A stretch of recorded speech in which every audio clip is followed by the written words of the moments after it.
Welcome everyone to episode 145 of Just Joshing. I am your host, Joshua Penteleresco. I write stuff in podcast too.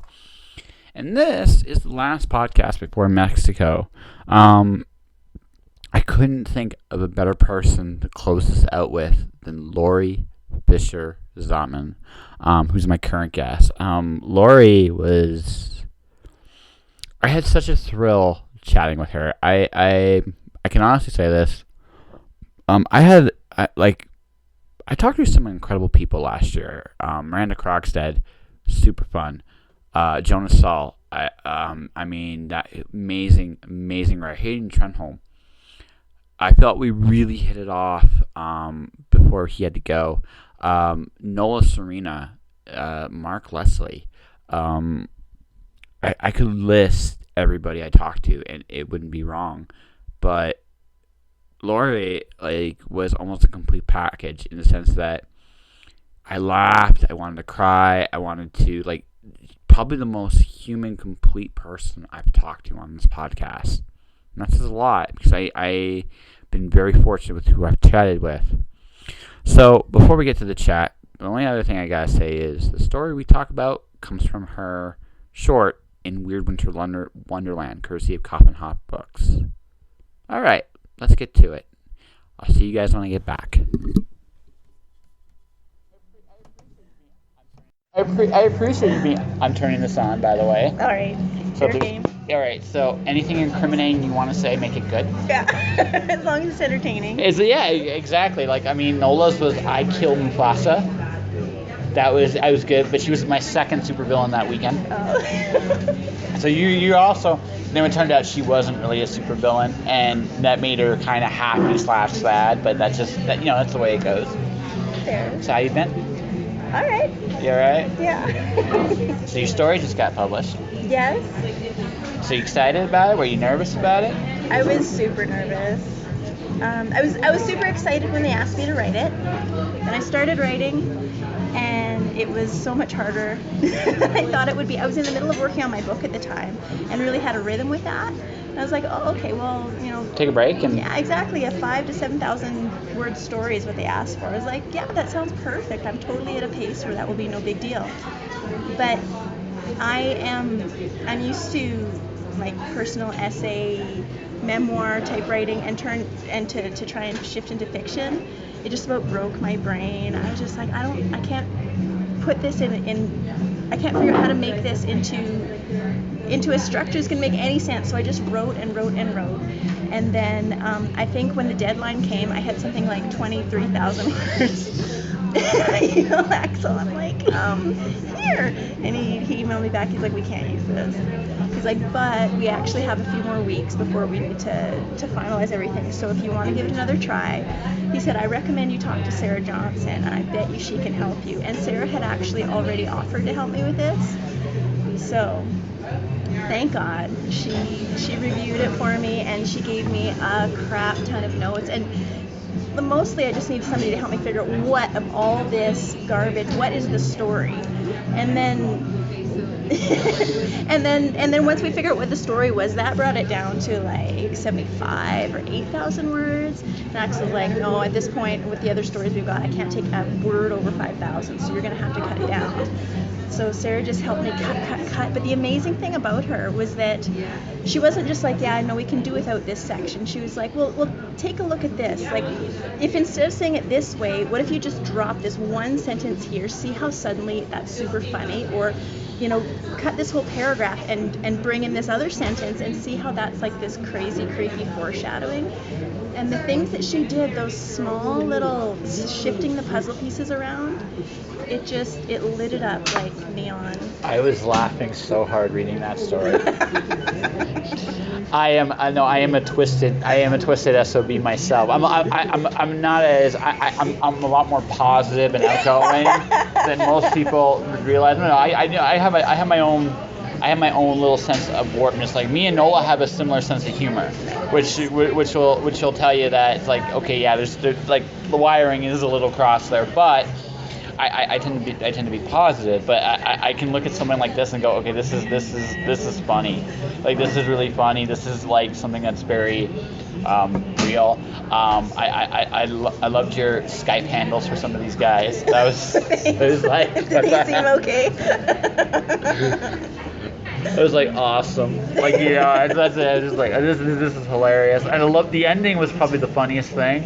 It's like I'm sorry. All of a sudden you're just looking at that. It's like oh. What just happened? What did I just read? No, actually, no. I read Warren Ellis. I don't know if you've ever read Warren Ellis. No, I haven't. Is that like? Okay, Warren Ellis, right? Okay, so Warren Ellis wrote this novel Once Upon a Time. That's my bag. Don't worry about it. Warren Ellis wrote a novel Once Upon a Time called Crooked Little Bane. It's about the secret constitution in the United States that's used to it can reset American people's moralities. But for the last 100 years, it's been traded for porn. So. That's what I read. Gotcha. Okay. So I didn't horrify you. No. That's good. Well, no. It's like in light of my wonderful I people talk to me about everything. So I'm very open-minded, and that does work for me sometimes. But sometimes it's like I didn't need to know this. Yeah. But I do now, and I can't unknow it. So what do I do with this, right? And that's and by the way, it's not a knock to anyone in particular. We all have our deep dark secrets. I get it, but sometimes overload. Right? Yeah. Totally. Yeah. Sometimes, like I did not need to know that, or that, or that, or that, or that. But it's part of the human condition too. And you know what's so hard about that? Like my blog is about mental illness and depression, and there's this like really fine line between talking about it in a way that makes people be like, oh my gosh, I so relate to you. Like, I might not identify myself as being depressed, but that feeling you're talking about, I totally get that. Mm-hmm. And that's what I'm aiming for. But sometimes I slide down the wrong side of that cliff, and it's people are like, every time I see that you've posted, sometimes I'm scared to read it because it's just going to make me worried for you, and it's hard to navigate that line. Well, it's real. I mean that's the thing, right? You're not sugarcoating it. Well, actually, you do sugarcoat it a little bit. That's what Critter is for, honestly. Yeah. Critter is your sugarcoater. Although sometimes fecal coater. Well, yeah. Sometimes. Sometimes she sugarcoats. Sometimes she fecal smears. Yeah. But no. Like I'm not gonna say who, because I didn't really understand. I'm not gonna say depressed in terms of, but more like broken and stuff. Like it feels like broken in some way. Mm-hmm. I met an individual that was just like that, and when I was a kid, I never experienced that. My dad's not depressed. I'm not depressed. I'm normal-ish. We'll leave it at that. Normal-ish, right? I never suffered from any maladies of the mind, which is good. And so when I meet someone like that's like this, I'm looking at this and I'm like, well, how do I deal? Because again, that's the thing. It's not a normal. For me, it's not normal. Right. But for them, that is where they are. Again, I don't really think I'm careful with the concept of genetic with that, because genetic is a tricky word, right? I equate this to, my dad does alternative health, so I equate it like this. Say someone has a history of stroke and seizures, but their diet is equivalent to, like, they ate what their parents ate, who ate what their parents ate, and ate their parents ate. And there's something that they eat that's linked to said illness. So are they genetically predisposed towards that illness, or are they genetically predisposed to that food? Genetics is a very tricky thing. So I don't always necessarily associate it like that. Does that make sense? It totally does. Yeah. And even as somebody trying to cope. Yeah. You can look at, well, there's a certain amount of genetic history that means, no surprise, I'm struggling with this. But then as a human being, you still have to figure out, what can I do? Where can I actually get a little bit of a toehold and have some control? Because I can't change my genes. No, but what can I do in my lifestyle? And you're right, for some people, lifestyle stuff like certain foods, if something is making you super sick, that can, that's something you can control, right? Yeah, absolutely. No, Well, so again, my dad has a thing. He made an antidepressant with vanilla, black pepper, and honey. You told me about this one time. Yes, I did. Yeah, no, it works. It's a really cool thing. It's an awesome treat. But again, so that's always my angle when I approach. And again, maybe it's not always the right angle, but it's just kind of like one of those things where it's just like, I want to do something that helps because I don't like seeing anyone there. Sure, yeah. Nobody likes to see people suffer, for No. sure. I hope not. I hope. Well, maybe we have that part of us. Yeah. Everybody's got a little part of that. Yeah. It's like, I hope not. We got to channel that. Yeah. Into horrible stories. That's horrible stories involving a very, very, very, very. I would say she was depressed, but not. She was angry. She was an angry young woman. Well, I looked at that. It's like she couldn't measure up to her mom. I mean, she hated her mom because her mom was fake. Mm-hmm. But there was another part of her that wanted to be like her at the same time. It was a very interesting. She definitely was confused. Yeah. Confused about wanting her mom and wanting her mom to, to finally embrace her, and wanting to somehow break into that world, that very cold, closed world of her mom's, where judgment is so harsh, and like either you are or you're right, not. or you're not. You're damned, basically. And that's an interesting thing too, because I'm not. Okay, so I lived in the Mormon community for 2 years. No kidding. No, so this is how it happened for me. I got a chance to work for one of my heroes. And I'm like, yes, this is awesome. I grew up reading him as a comic. I didn't know it was a Mormon community until I actually I was in the van on my way. Showed up. Yeah, I was like, I had 2 hours prep. I had no idea what I was getting in. Oh my gosh, was it like rural? Oh, worse. Whoa, what? So I'm not going to mention the town. If you've listened to this podcast, you know where I've been. But I have never seen. Okay, so small towns are notorious for usually 3 things: drugs, sex, and gossip. Yeah. Those are the 3 things. I wanted those 3 things there. I understand those 3 things. Right. So it's so weird when you're living and you see a church literally on one side of the street, and literally you see 3 meth houses down the street from the church. No way. And it was so it was so cloistered there. So what tended to happen was you were either so PS that you squeaked when you walked, or you were so like rebellious. I tended to side more with the rebels than the PS, and it's funny because I do believe in God, but I understand you gotta have those pressures they both don't get me wrong, I wasn't on either side there. It was just like I understood this I'm confused, but right. yeah. One side there's so much hypocrisy and so much lying to yourself, and then on the other side you get to the point where you're so self-destructive. Yeah. And no, that sounds like and a really tense place to be. Well, it's extreme. It was extreme, and don't get me wrong. There were again. I love Jack Mormons. They're great, but then there was a lot of good people there. And I'm not saying that, but you could see the extremes, and when you saw it, it was like, what world am I going into here? And again, I'm being kind of like.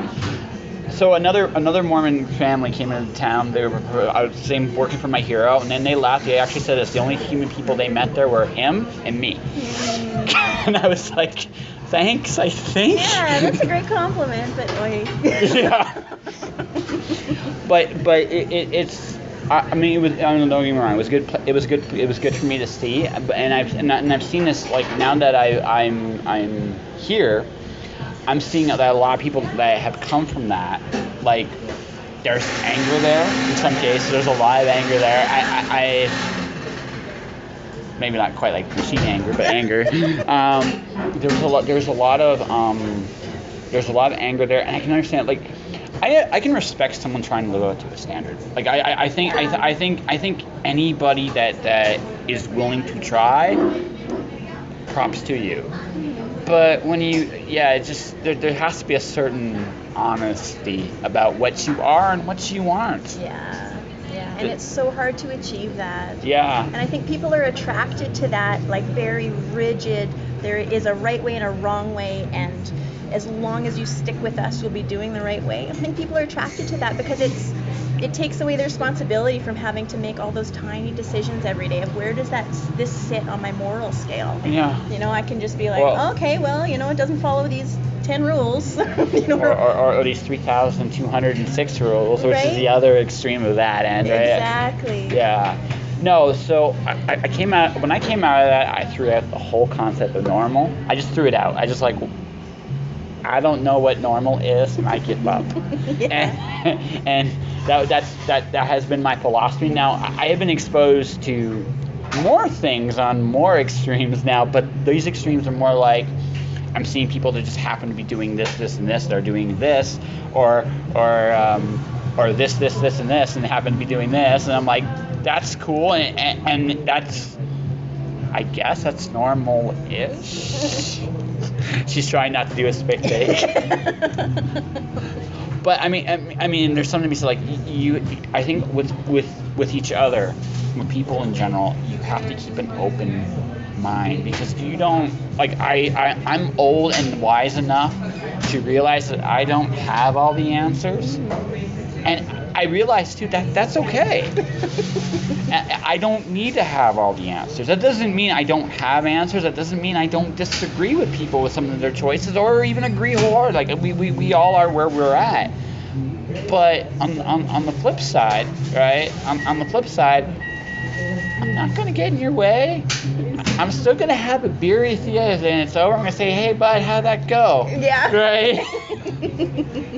I might learn something. You never know, right? Right. I think that's the best place to be, when you can get to be at peace. Because if you're at peace with somebody else making questionable decisions, it helps you to judge yourself less too. Because there's going to be times where all of us are like, oh, I accept there are points in my life where I've been the villain. Right. Like and this is something that I think everybody has to come to terms with.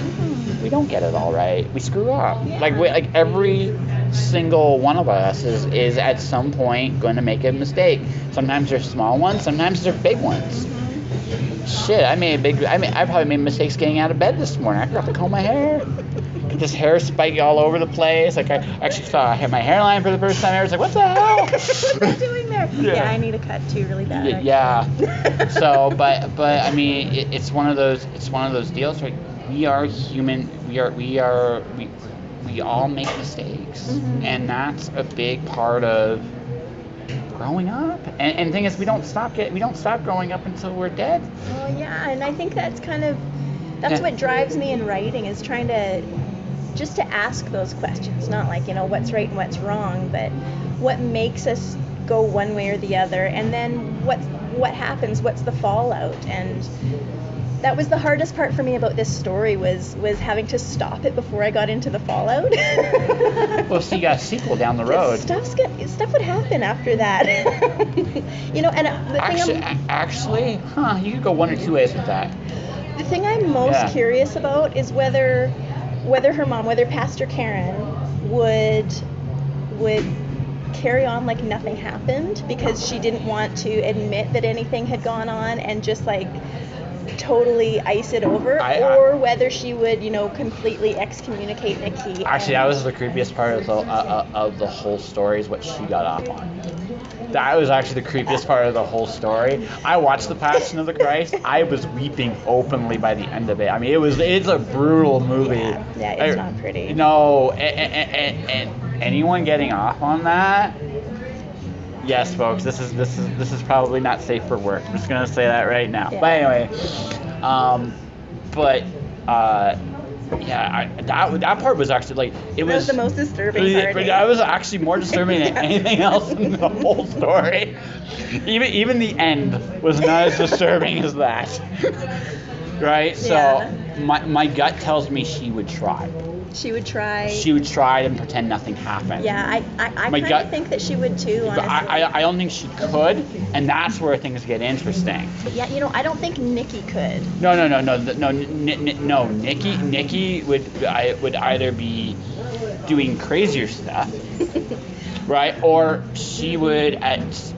I think where that story would naturally go is both of them would actually have to admit on some level they have a problem with each other, right? And they'd actually have to like if you really look at that whole story, it's really about a mother and a daughter, right? That do not communicate with each other at all anymore, and she feels abandoned. The daughter feels abandoned. The mom feels like she failed, I think, on some level. Then that's kind of how I think the mom would feel about like you look at I've known this with a few preacher friends and their kids. I mean, it's funny. On some level, we almost always end up becoming our parents a little bit. One bit, I think you're totally right. We become them a bit, and we also horribly disappoint them at the same time. Well, we can like we're not gonna get it all right. And the thing is, we're gonna make mistakes they did not make, but But hopefully, we learn from their mistakes, and that's a big thing. Like, you come to a point in your life when you realize that your parents aren't. They're not infallible. They're human beings, and they care, and but they have faults, and they have done things in their lives that, no matter how you look at it, it's reprehensible, right? And that's both my parents. I can look at things they've done, and I can say, man, I don't want to be like either of you. On the same token, though, I mean, and this has happened a couple times. I've done things where I've understood both of them.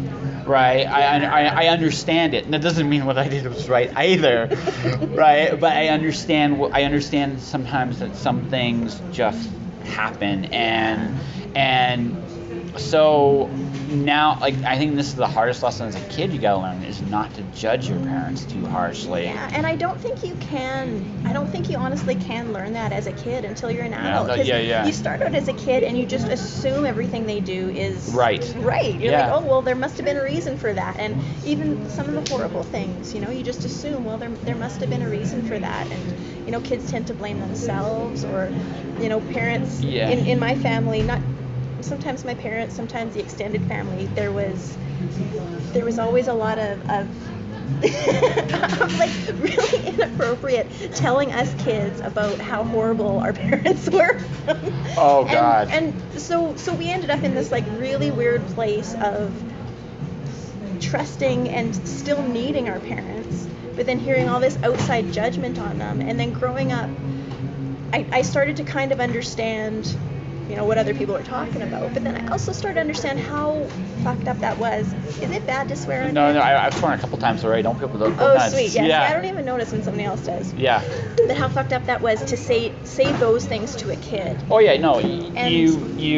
I almost want to punch your in-laws. I mean, just based on what I hear. So I mean, no, not my in-laws. Just and the really confusing thing was it was people who genuinely cared about me. Yeah. And then now I'm an adult. I've got kids of my own, and some of the things that I am the most angry at my parents for, some of that like rage I'm still holding, I can see myself either doing or like feeling the strongest urges, and it's blowing my mind, honestly. Well, yeah, because you understand them. Yeah, and that's the thing. Like, I understand them, but then I'm like, how do you get out of this cycle? Okay, so.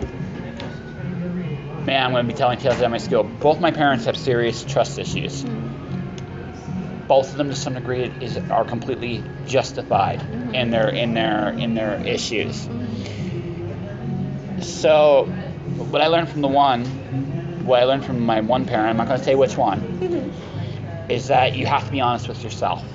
Because if you're not, you will always be the hero in your story, and you'll never change. And you'll never see what the real fallout is. Exactly. And from the other one, I learned that at some point you have to let go. Mm-hmm. And don't get me wrong, I understand, because sometimes there are hurts that take a long time to let go. Mm-hmm. And this year with the teeth, I was surprised some of the hurts I still had, and that was a bit shocking to me. No kidding. Yeah, but I realized too, it's like, if I want to be free of this and this I've learned a long time ago. But yeah, I've been learning that I understood them a lot better. Yeah. But this, I'm going to accept the fact that there's going to be points in my life I'm going to feel exactly as they do. Yeah. Well, I just and I understand why, Mm-hmm. right? Because you're going to get hurt in this life. There's no ifs, there's no ands, there's no buts. That is just the way it is. Mm-hmm. I don't have to stay hurt though. Mm-hmm. And that's the choice you make. Now with you have to look at what your parents are doing and why they did what they did. And if you understand that, well, then you can change the rules. Okay, you did this because of this. Okay, so if I am in this situation, I may still end up doing this. No, and this thing, you gotta accept the fact that maybe sometimes you can't. The outcome might be the same, but you can move on beyond that outcome, right? And that's an important thing.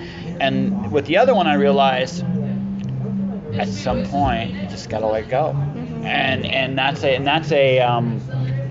what I've learned. Now I'm gonna have my own set of brand new fuck ups.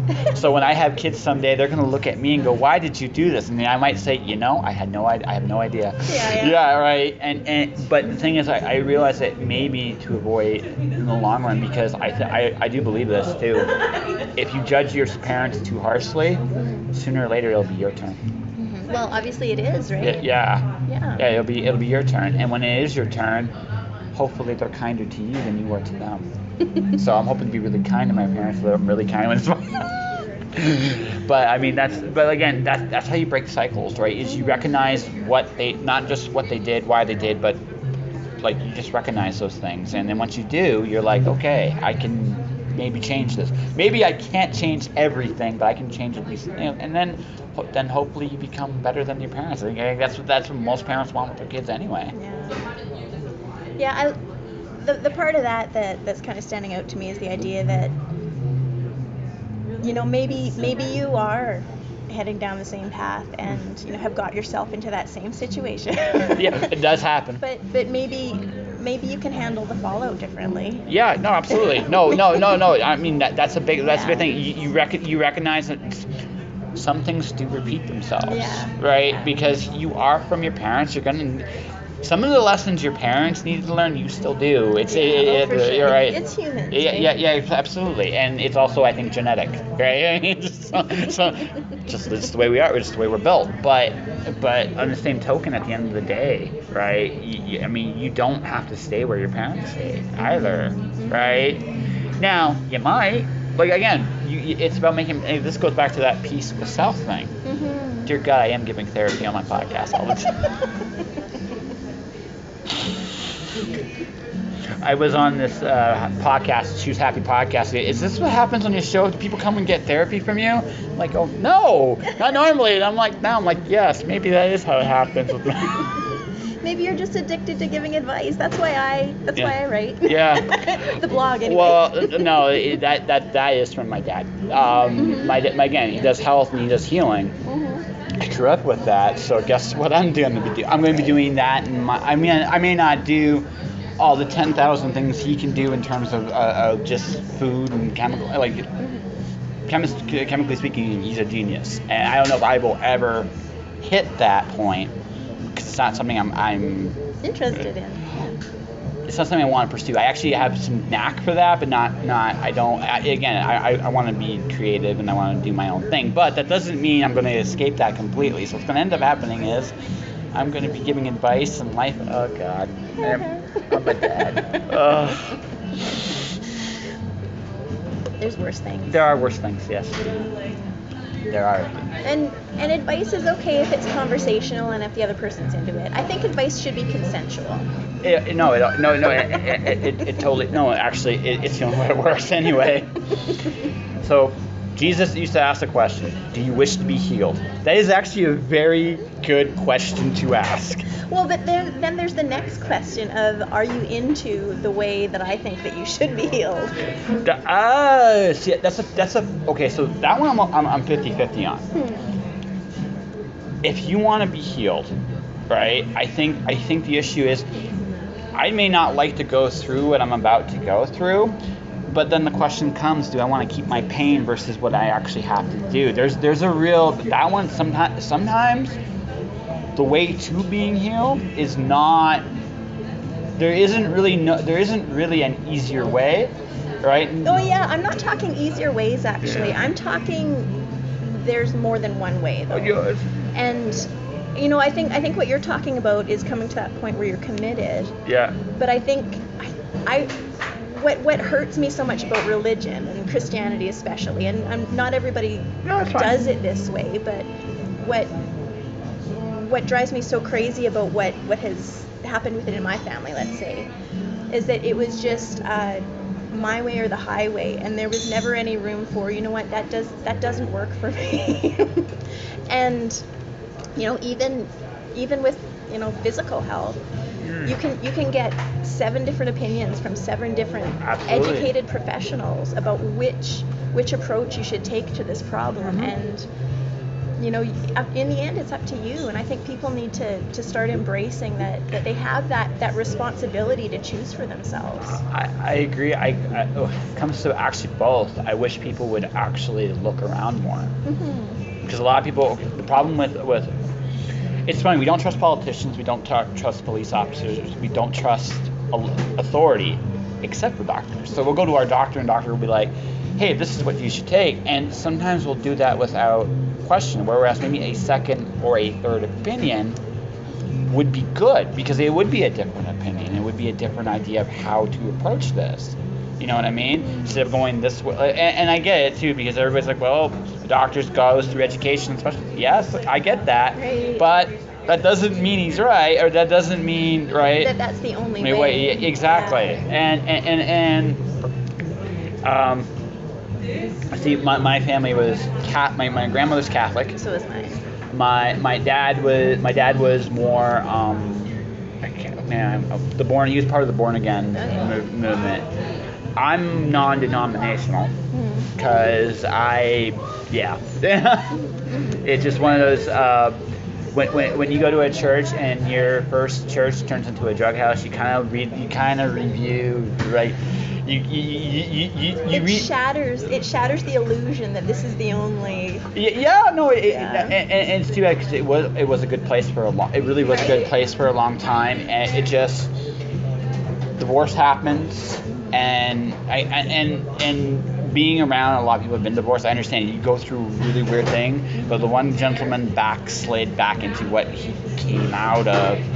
And I don't know what you know about that, like going back into bad habits, it's harder to break them. And I'm sure it crushes your hope for yourself too. It does. But I mean, that's what ended up happening to him, and so. But again, it forced me to reevaluate some things. Right. Yeah. So, but that's the way it goes. I didn't expect to have this conversation with you. Yeah, it started out about. Phone sex webcam girl. Yeah, phone sex operating, and we got into religion. Yeah. So, which is interesting, but that's where the story came out of, honestly. Yeah, no, I know it makes sense, right? Like I said, and that's a very common thing. I kind of wish that there's a Bible verse. My favorite Bible verse is new wine can't exist in an old skin, right? And the idea behind that is very sound. Especially today, because everything's changing so fast. I don't know. I really do not know if you have a closed mind about certain things, especially today. You cut yourself off from so much, right? But I don't have all the answers. I just write stuff and podcasts too. Right? We write stuff to try and figure out the answers. We go poking around in the human condition and figure out, what makes it squeak. At least today. For sure. At least today. Tomorrow, who knows? But today, this is my answer. So, I'm going to ask you because I've been reading your blog. If you get caught up, how you feeling? Am I feeling? Honestly, not great. I mean, this fall it kind of blindsided me. I typically have trouble through the winter and the fall, but it came on so early this year. I'm not really clear why, to be honest, because the weather's not that bad. But so yeah, mentally it's been a tough season. But I'm not sure if this shows in the blog just yet, but I feel like I'm starting to be able to think straighter. No, actually, I think the last, like, I read from backwards to forward, I read from the first one, and I read a couple entries back, and I'm just like, okay, she was in an interesting place. Oh my gosh. Again, that's why I'm asking. Are you cool? But I did get the sense that you were coming to peace with it, if nothing else, and that's good, you know. Yeah, I mean, it's not so much coming to peace for me. I mean, this has been 17 years of my life, Okay. And what it is more like is just these waves, and when the waves are at the deepest, darkest point, I literally can't think straight to access, this stuff. I know that it's gonna pass. I will start sleeping again, food will have taste again, and I will be able to work again. And that's been the toughest thing, that now that I'm starting to try and build momentum with my writing, try and get the blog going. I got that story done, I've got a book that's almost done. I'm working on a new one, and I'm trying so hard to sort of hit the next level of working. And when I hit those periods where my brain just won't and it can't, and I can't even see straight in front of me, it throws me hard. And when I posted that one, that was just I literally couldn't see straight that day, and I just had this feeling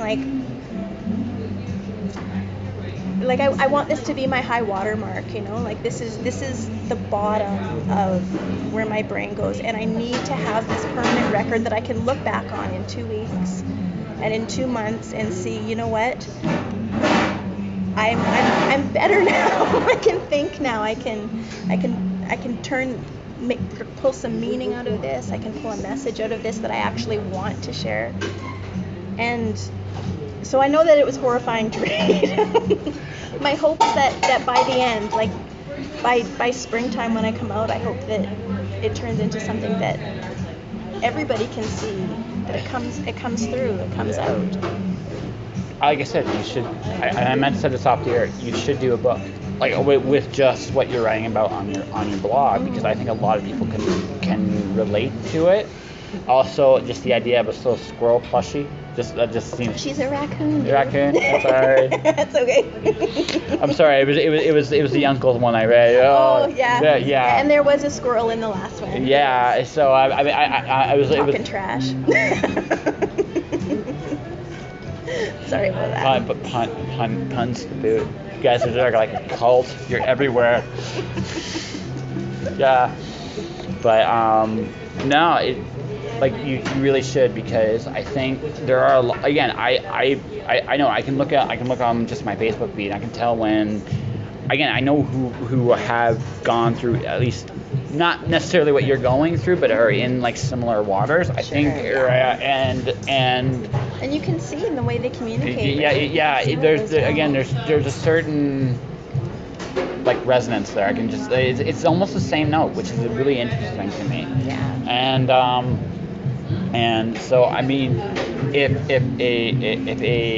a blog turned into a journal, which turned into a story featuring a dark little critter and someone that happened named Laurie, and they're going through this journey together of dealing with their own self, because I truly believe writing ultimately is about understanding yourself. For sure. It's a big part of it. Why do I write about unicorns that fight rainbows or zombie mobsters? Because I have this crazy imagination, but I'm also talking about stuff like letting go of things. I'm also talking about stuff like, freedom, faith, family. Those things matter to me, because they're a big part of who I am, right? coming out of like dealing with struggles. Everybody understands conflict and struggles, and everybody approaches them differently, right? So I mean, just like I'm saying, like if you sit there and really think about it, you're actually working on 2 books right now. I am, honestly, like literally, I am. The one from my blog is going to be called Dark Little Therapist. Yeah. You can even just call it Dark Little Critter, and then you should just literally call it Dark Little Critter, because it have the raccoon just there, just looking on and on your shoulder there, and you know. I don't know, and then just do the random conversation. Like people will just see that, and then like I said, the PC's conversation alone would be hilarious, right? And it make people laugh, it would make people kind of cry, and it would make people. It's human, and I think that's what I like about your writing. Actually, it's a very, very, very. It feels real. It doesn't feel like you're trying to make it's magical Cocoa Puff, sugar coated spoonful of sugar. No, it's.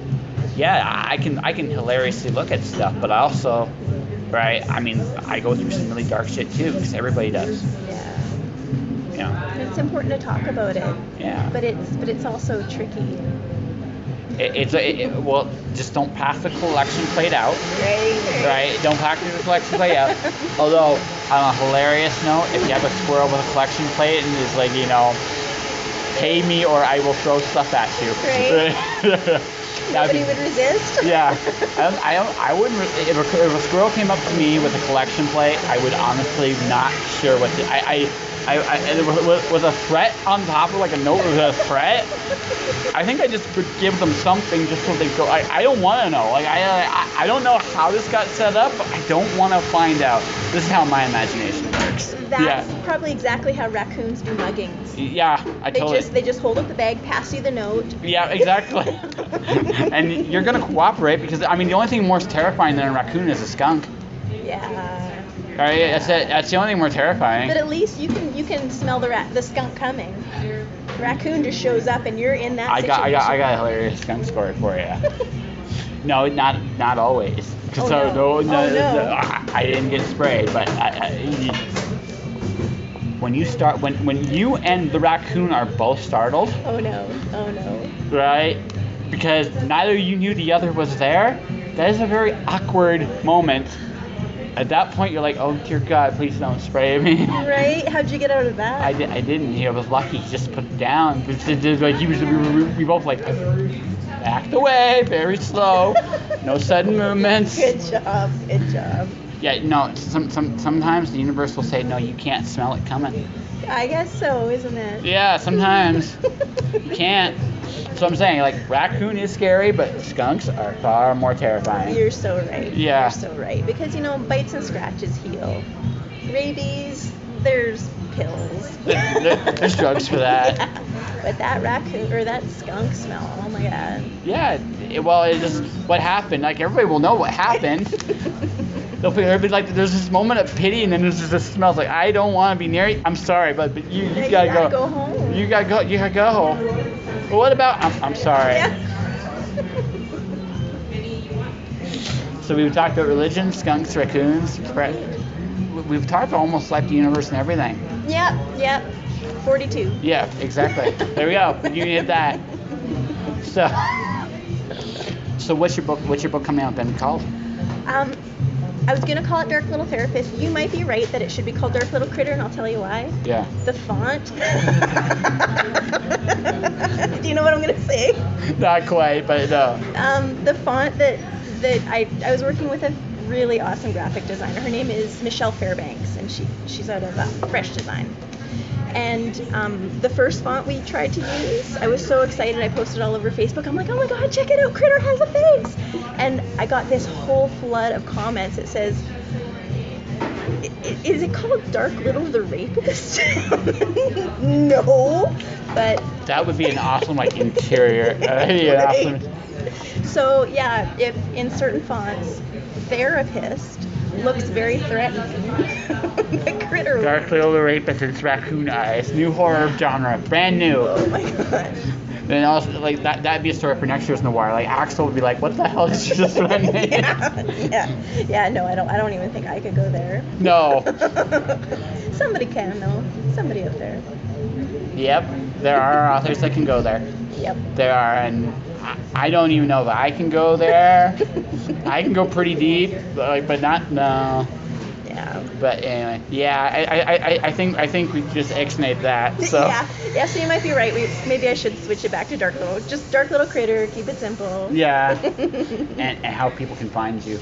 On my website, darklittlecritter.com. And Twitter, Instagram, anything like that. Yeah, I'm on Twitter. What is my handle on Twitter? I think it's Dark Little Critter. I think it's just Dark Critter. I don't think I could. Okay. Dark Little Critter. I think I'm Dark Critter on Twitter and Dark Little Critter on Facebook. Okay. Very good. Very Thanks, Josh. Josh.